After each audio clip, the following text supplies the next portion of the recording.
শান্তিপুর ডাকঘরে একটি মোবাইলের দোকানে ক্রয় বিক্রয় করা হতো চোরাই মোবাইল এবং ল্যাপটপ। তদন্তে নেমে পুলিশ দুই অভিযুক্তকে মাঝায় দড়ি বেঁধে নিয়ে এলো শান্তিপুরে এবং সেই দোকান চিহ্নিত করলো অভিযুক্তরা নিজেই। এদিন হাওড়া জিআরপি এবং শান্তিপুর থানার পুলিশ ওই অভিযুক্তকে নিয়ে দোকান চিহ্নিত করতে বের হয়। জানা যায় বিভিন্ন রেল স্টেশন এবং ট্রেন থেকে বিভিন্ন সময় মোবাইল ছিনতাই এবং ল্যাপটপ চুরি হওয়ার মতো ঘটনা ঘটে।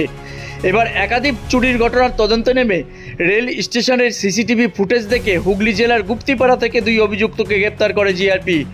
তাদেরকে জিজ্ঞাসাবাদ করে জিআরপি জানতে পারে শান্তিপুর থানার অন্তর্গত ডাকঘর মোড়ে একটি মোবাইলের দোকানে তারা ওই চোরাই ল্যাপটপ এবং মোবাইলগুলি বিক্রি করত।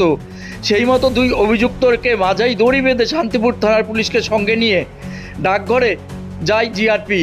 যেই দোকানে ওই চোরাই মোবাইল এবং ল্যাপটপ বিক্রি করত সেই দোকান চিহ্নিত করে অভিযুক্তরা নিজেই।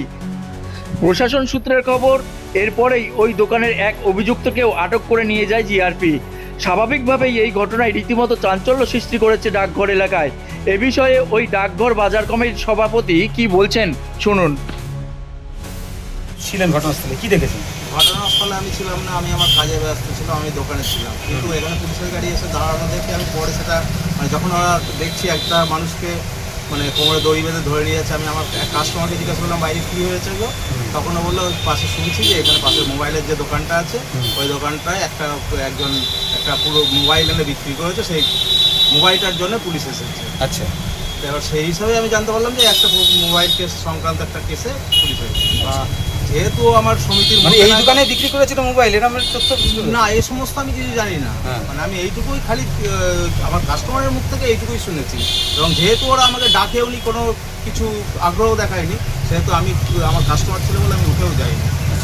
ও আমার এখনও দোকানে আমার সমিতির মধ্যেও অন্তর্ভুক্ত এখনও হয়নি, ও দোকান করেছে কিছুদিন, কিন্তু ওদের এখনও আমাদের সমিতিকে কিছু জানায়নি বা সমিতির মতো। পুলিশ যাকে ধরে নিয়ে এসেছিল সে কি চিহ্নিতকরণ ছিলেন তাকে? নাম চিনি না, আমি দেখিনি। আমি খালি এই দোকান থেকেই দেখতে পেলাম যে একজনকে ধরে নিয়ে যাচ্ছে, তাকে আমি চিনি না। হ্যাঁ, যখন এরকম চতুর্দিক থেকে প্রতিনিয়তই প্রতিদিনই কিছু না কিছু ঘটনা শোনা যাচ্ছে, তখন পুলিশও সজাগ থেকে সব কিছু করার চেষ্টা করছে, এবং অনেক সময় জানতে পারছে যে ধরাও পড়ছে। তাই এরকমভাবে পুলিশ যদি একটু সজাগ থেকে একটু নজর দেয়, আমাদের ব্যবসা করতে সুবিধা হয়, আমাদের সকলের ক্ষেত্রে, সাধারণ মানুষের ক্ষেত্রেও খুবই সুবিধা।